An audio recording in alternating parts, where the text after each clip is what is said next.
Whenever I was in middle school, all the way through high school, my family would vacation in Colorado. Anybody ever been to Colorado? It's pretty great.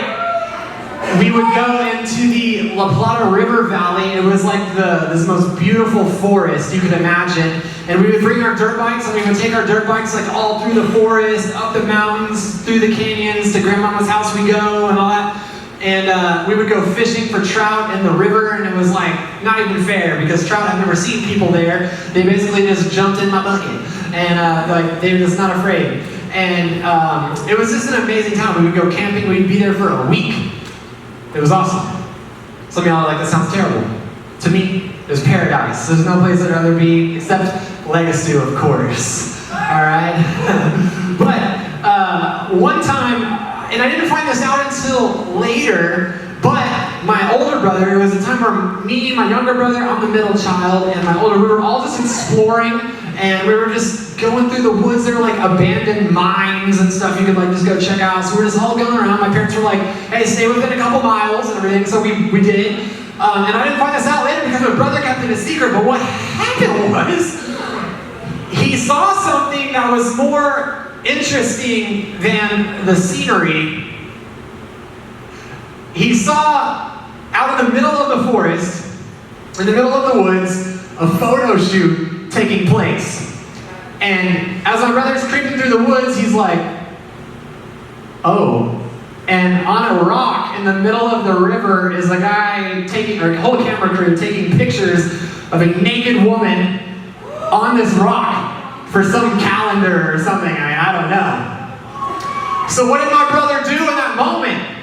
He bounced his eyes, he fled from temptation, and he said, not today, Satan! And he went to tell somebody immediately, right? No! He did not do that whatsoever. Instead, my brother got very still and very quiet as his eyes got bigger and he just hid behind a tree for as long as he possibly could. If he would have had phones, if we would have had phones back then, he probably would have taken a couple of pictures for himself, but you know, it was before that. See, a lot of us, whenever it comes to attraction and it comes to relationships, we tend to throw common sense out the window. What we do in these moments where attraction takes over and we get all goo-goo-eyed and like dumb in love or lust or whatever the case might be, there are all these chemicals going on in our body, and we're not really like making a lot of sense because our judgment is clouded. Like we know the truths in our head. Like he might have, like a good Christian guy at the time, known that we should have fled from temptation, that we should have told somebody about it, that we should have bounced our eyes and looked away.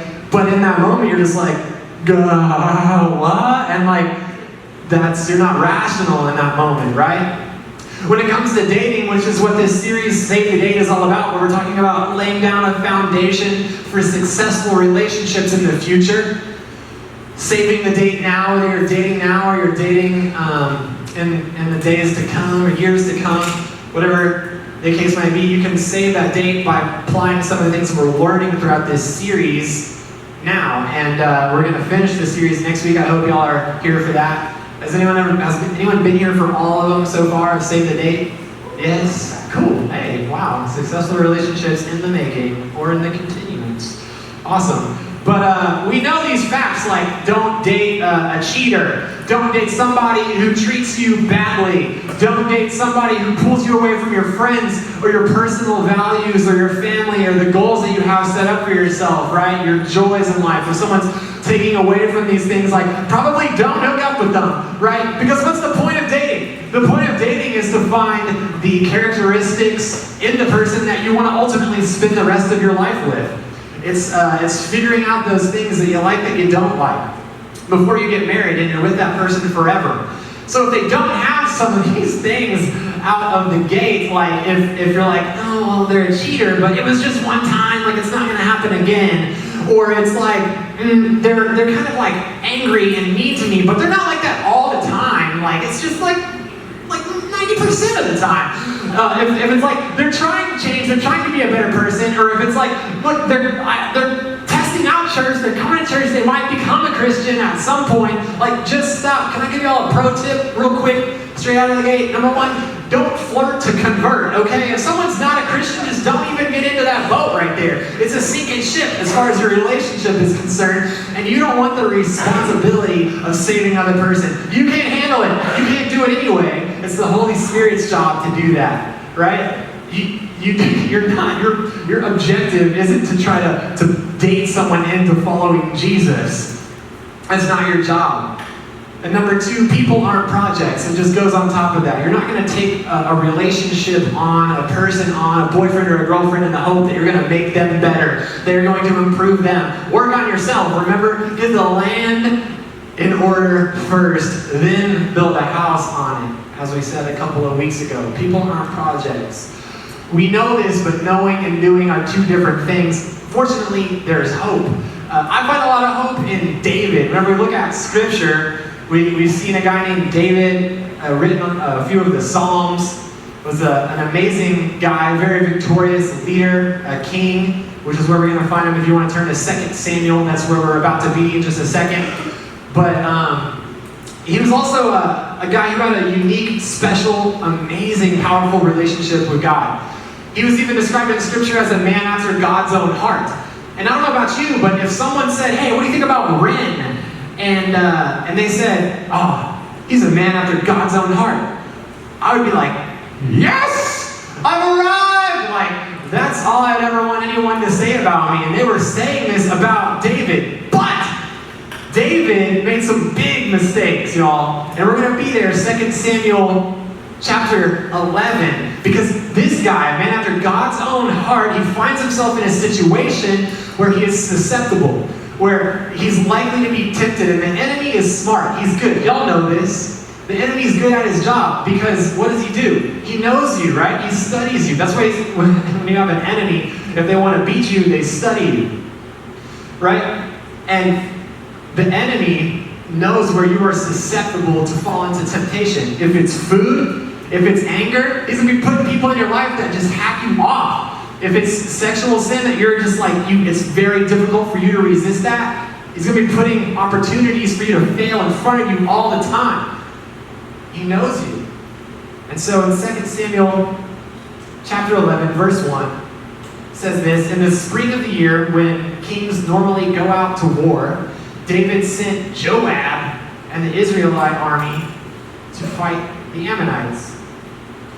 So kings are usually going out to war. David didn't go out to war, he just stayed home. So imagine your entire family just left you at home with your girlfriend, with a credit card, with a phone with no security settings on it whatsoever, and just said, hey, be back in a week, you have fun. It's like, well, alright. And there you are, and that's David. So after a couple, you would feel like a king. You would feel like you're unstoppable, untouchable. Nothing can hurt you, right? So that's David. He's there. And a couple of days go by, and David has played all the Rainbow Six you could play. He's seen every post on TikTok, on the entire platform. He's done all the dances. He's done it all, and he's like, I'm kind of bored. I thought having all this would be amazing, but I don't know what to do with myself. So he does what anybody would do. He steps out onto the roof of his house. Makes sense. It was a very common thing at the time, actually. And what does he see on the roof of his house? He sees a woman naked taking a bath on the roof of her house, which was also a common thing to do. So what does he do whenever he sees this? He bounces his eyes. That's correct. He flees from temptation, and he goes to tell someone immediately, right? No! He doesn't do that either. Instead, he's very still and very quiet. And he sees her. The only difference between my brother and David was that David was an actual king and he could do anything he wanted, kind of like how you would feel if you had the house and the credit card and all the free time on your hands, right? But he sends someone out to ask about her, to see like, hey, who is this? So I want some of that. That's what David said. So the person comes back with a report in 2 Samuel 11, verse 3, and says, she is Bathsheba, which is like the perfect name for someone to be taking a bath, by the way. Bathsheba. She's the daughter of Liam and the wife of Uriah the Hittite. So imagine you've just been placed into a tempting situation where you are susceptible to sin. Let's just say an ad popped up, or a friend said, I got this rated R movie that you know you're not supposed to be watching, or you see a suggested Instagram page and it says only chiseled dudes, like with their shirts off, just getting out of water. That's all it is. And you're like, I shouldn't, bud. And then, or like whatever, or your boyfriend or your girlfriend says like, I think we should go a little further than we agreed to originally on the physical front. And you're in this moment. And then you inquire about it, like maybe you tap the ad and it takes you to the page and it says like, you sure know? You 18 or older know? See more? Scroll down? Whatever the case might be, you have that option. That's what just happened with David, because he came back and said, dude, you sure? She's a married, like she's married. You know what I'm saying?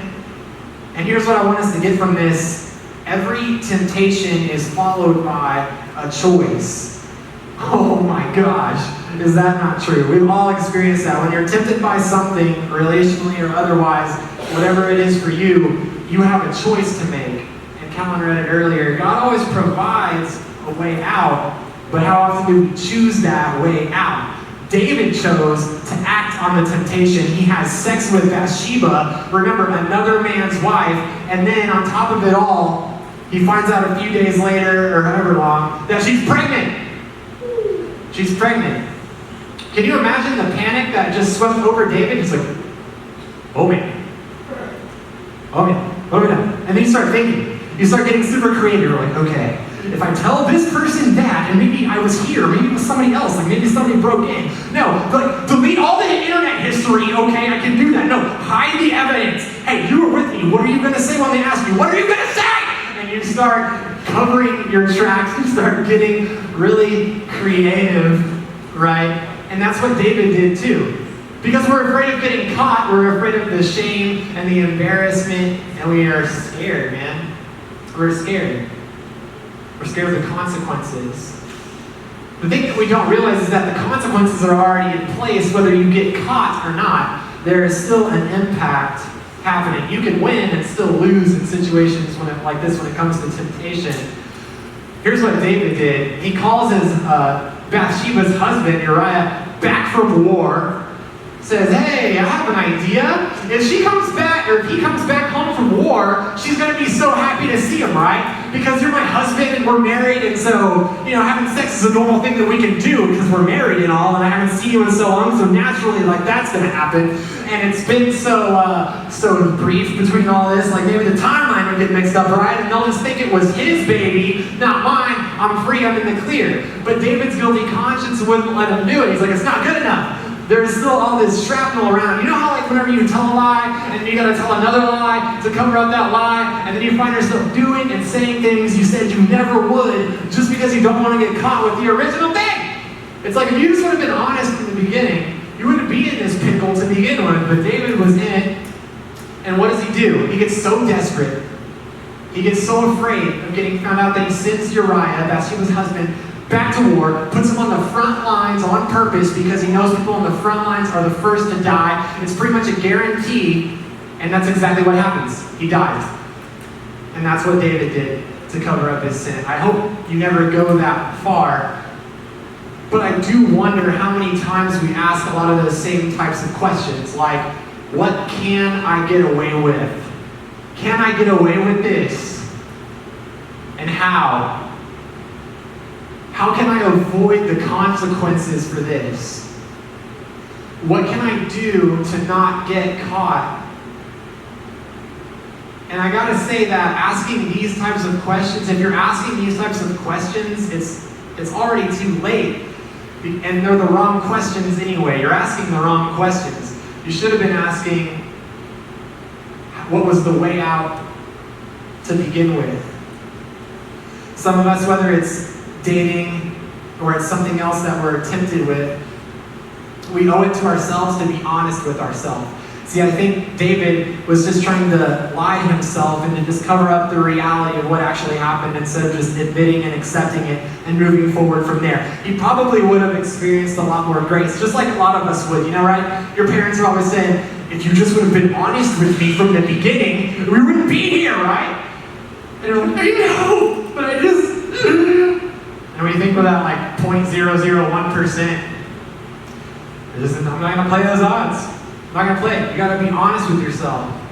The problem is that whenever our judgment is clouded and we're in that moment where the enemy has got us and he's good at what he does, it's hard to be honest with yourself, right? It's like, maybe I shouldn't. And then you exercise the discipline. That's why I made it sound so ridiculous that he would just bounce his eyes, flee from temptation, and go tell someone immediately. It's like, who does that? No one does that. No one's ever going to find out. No one's ever going to know. And it feels good in the moment, right? So why not?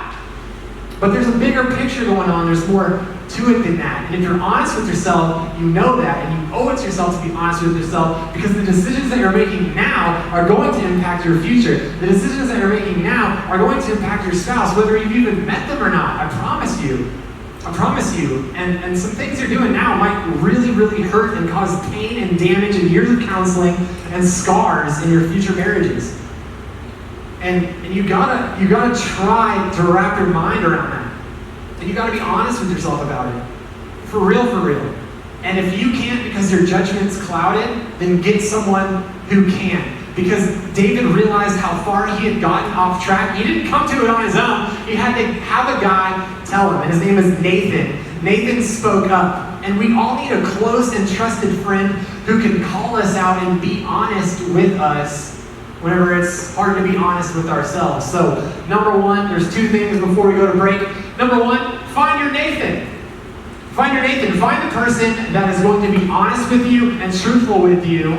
Whenever you can't be honest and truthful with yourself, they're going to cut it to you straight. They're going to tell you how it is, and it's because they love you. Find your Nathan. Find that person. Literally ask them to call you out when you're slipping. Ask them, whenever you get off track, when you start making destructive decisions, when you start hanging out with that person, when you start talking different, acting different, doing things that are different that are going to put you on a path that you don't want to go down, you need to have someone in your life who's going to recognize that and help you. That's a good friend right there. You know, I heard it said once that a good friend doesn't want you to be happy. A good friend wants what's best for you. If you have a friend that, I just want you to be happy, it's dangerous. And number two, you want one who's going to tell you what's best for you, so listen to them. When you find that friend, when you find that Nathan, listen to them when they talk. Because they love you and they want what's best for you, and they're willing for you to be mad at them, for you to disagree with them, for you to say like, dude, I don't like that, I don't like you, and like kick you to the curb, honestly.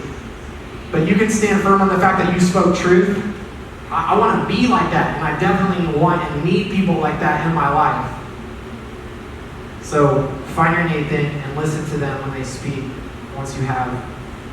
Before we go to break, I just want to say that if you're in this room and you've messed up in any type of way, you've fallen into temptation and you're carrying this guilt and this shame and this weight around on your shoulders, I just want you to know that you don't have to carry that. Jesus carried that for you on the cross already, and you have a perfect, loving Father in heaven who sent His Son to die for you, knowing exactly who you are, what you would say, what you would do, everything about you, and loves you perfectly in spite of all of it, through all of it, with all of it, because of all of it. You are greatly, greatly loved. You are important, you're beautiful, and you will get through it because you're not alone, no matter what. So don't believe the lies. Realize that you are so, so loved. You are so valuable. And it's going to be okay.